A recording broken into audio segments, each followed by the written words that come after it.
اگه یه نهنگ بیت کوین بیاد و 5000 تا بیت کوین بخره یا 5000 تا بیت کوین بفروشه یا یه حجم چند صد میلیون دلاری رو از صرافی بکشه بیرون یا حتی وارد صرافی بکنه، چه اتفاقی میفته؟ تو این ویدیو قراره بهت یاد بدم که چی جوری بتونی این تراکنش ها رو دنبال بکنی و یه دیدگاهی بگیری از اینکه نهنگای بازار دارن چیکار میکنن.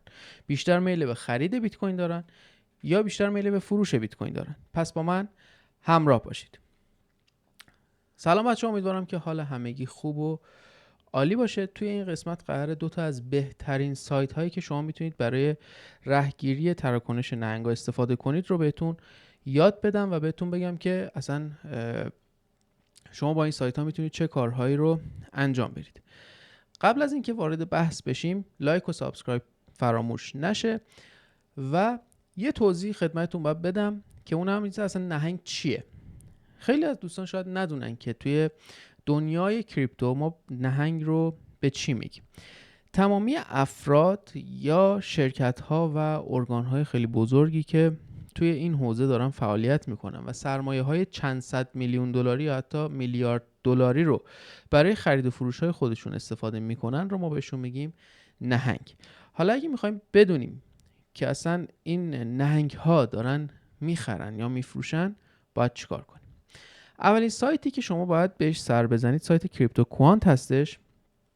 توی این سایت شما اطلاعات آنچینی خیلی خوبی رو میتونید به دست بیارید. مثلا بعد از اینکه وارد سایت کریپتو کوانت شدید، روی لانچ اپ میزنید و یه همچین صفحه‌ای برای شما نمایش داده میشه و صفحتون به این صورت در میاد.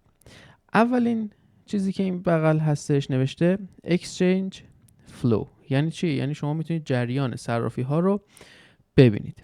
مثلا اگر اکسچنج بیت کوین رو بخوایم ما ورودی یا خروجی بیت کوین رو بخوایم ما بررسی بکنیم،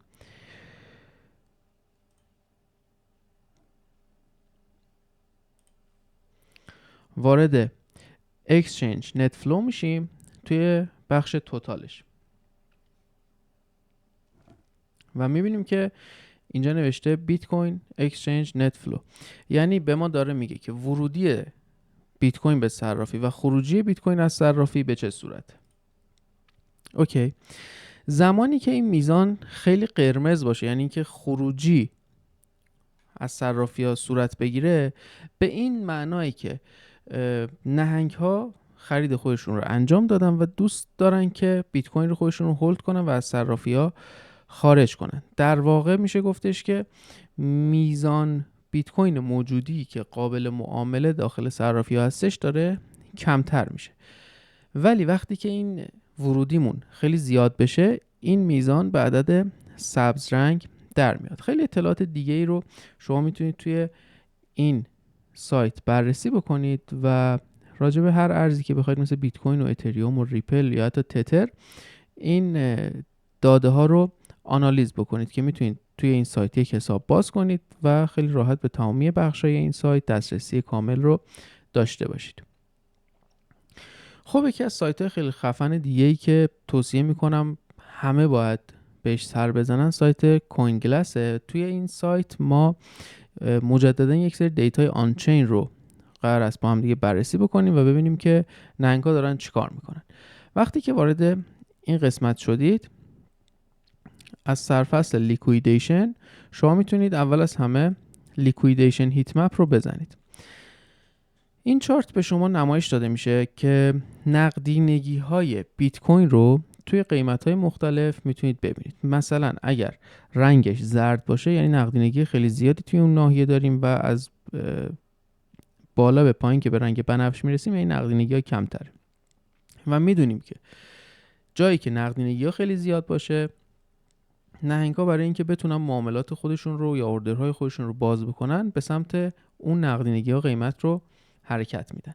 مثلا الان نگاه کنید توی قیمت 111,000 دلار نقدینگی خیلی زیادی ما داریم. اگر تایم فریممون رو اینجا عوض کنیم، مثلا روی 48 ساعته ببریم یا تایم فریممون رو روی 3 روزه ببریم، میبینیم که نقدینگی‌های خیلی خوبی مثلا توی اعداد 106,000 دلار و 105,000 دلار وجود داره و همینطور این بخش یعنی 106733 دلار نقدینگی خیلی جذابی داره که میتونه منجر به این بشه که قیمت یه سر به سمت پایین بزنه.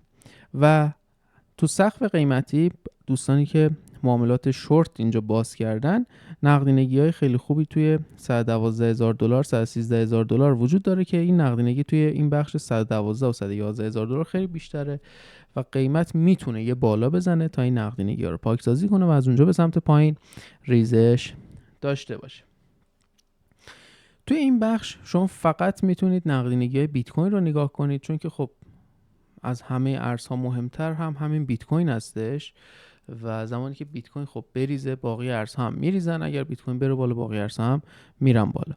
توی بخش تایم فریم شما میتونید تایم فریم های مختلفی رو بررسی بکنید، ببینید که کدوم نقدینگی های سقف یا نقدینگی های کف در حال حاضر مورد توجه معامله‌گران قرار داره که این چارت آپدیت میشه بچه‌ها. به این صورت نیستش که من الان اینو گذاشته باشم رو 3 روزه 3 روز بعد این بخواد آپدیت شه، نه، هر 1 ساعت یک بار 2 ساعت یک بار این نقدینگی ها بسته به معامله گرهایی که میان معاملات لانگ یا شورت باز میکنن آپدیت میشه. اوکی، و شما موستون رو روی هر کجا ببرید یک پرایس یعنی قیمت و یک لیکویدیشن لورج رو به شما میگه. مثلا میگه که اگر قیمت بیاد به 112000 دلار برسه 74 میلیون دلار لیکوید میشن، یا اگر مثلا قیمت بیاد به 106000 دلار برسه 92 میلیون دلار سرمایه لیکوید میشه. خب وقتی که اون لیکویدیشن لورج هر چقدر بیشتر باشه، میل به نهنگا برای اینکه قیمت رو به اون سمت ببرن هم بیشتر میشه. یه بخش دیگه که توی سایت کوینگلاس شما میتونید ببینید بخش مارکت هایپر لیکوید هستش. توی این بخش شما میتونید ببینید که نهنگ ها چه معاملاتی رو باز کردن، معاملات لانگ باز کردن یا معاملات شورت باز کردن، که آدرس ولت هر کدوم از این نهنگ ها هم اینجا هست. اصلا هایپر لیکوید چیه؟ هایپر لیکوید یک صرافی غیر متمرکز هستش که معامله گران میرن و کیف پولشون رو وصل میکنن به اون صرافی و معامله انجام میدن و از اونجایی که نقدینگی این صرافی غیر متمرکز در بین کلیه صرافی غیر متمرکز خیلی بیشتره، در واقع میشه گفت رنک 1 صرافی غیر متمرکز رو از لحاظ نقدینگی داره، توجه خیلی زیادی رو بین معامله گران به خودش جلب کرده. مثلا الان شخصی که شماره 1 داریم با هم دیگه میبینیم حجم 1 میلیارد دلار روی بیت کوین لانگ کرده و در حال حاضر هم 48000 دلار توی ضرره. لورجش 40 کراس هستش و انتری پرایسش هم 108000.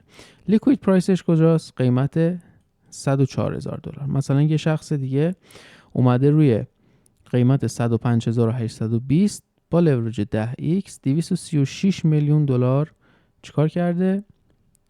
معامله شورت باز کرده. و زمانی که شما این آدرس والت رو اینجوری کپی کنید و اینجا پیست کنید، میتونید وارد صفحه این معامله گر بشید، ببینید که میزان سود و ضررش در حالت کلی چقدر بوده، توی 24 ساعت اخیر چقدر سود و ضرر داشته و یک بخشی وجود داره، جدولی وجود داره که شما میتونید تراکنش‌هاشو، پوزیشن‌هاشو و دیپازیت یا ویتراشو، واریز و برداشتشو و همینطور اوردرهای بازشو اینجا ببینید. یک اطلاعات خیلی خوبه، یک دیدگاه خیلی خوب این سایت بهتون میده که میتونید متوجه بشید که آقا الان میزان افرادی که روی بیت کوین شورت کردن بیشتره یا میزان افرادی که روی بیت کوین معامله لانگ دارن بیشتره. این دیتا خیلی دیتای مهمیه. مثلا الان توی همین بخشی که نوشته پوزیشن 6.80 بیلیون دلار سرمایه روی بیت کوین داره معامله میشه که تقریبا 50.64% معامله شورت دارن و 3.36 میلیارد دلار یعنی 49% تقریبا معاملات لانگ دارن که میشه گفتش که میزان شورت ها در حال حاضر بیشتر. پس این دوتا سایت رو حتما بهش سر بزنید. این سایت خیلی سایت خوبیه. بخش هایپر لیکویدش میتونید برید و این معاملاتی که معامله‌گران انجام میدن رو میتونید بررسی کنید. ارزهای دیگه هم مثل XRP و اتریوم و یا حتی شیت کوین ها رو هم اینجا میتونید شما ببینید که کیا چقدر معامله روش باز کردن. خب حجمای پایین رو نشون نمیده چون که یک سایتی هستش که کلا کیف پول نهنگ ها و اون حجم های خیلی بالا رو رصد میکنه. اون افرادی که با حجمای خیلی زیاد چند صد میلیون دلاری یا حتی میلیارد دلاری میان معاملات لانگ یا شورت روی یک ارز باز میکنن رو شما میتونید اینجا ببینید. امیدوارم که این ویدیو مورد استفاده شما عزیزان قرار گرفته باشه. هر سوالی دارید میتونید توی کامنت ها بپرسید. لایک و سابسکرایب یادتون نره. موفق و مایت باشید. روز خوش.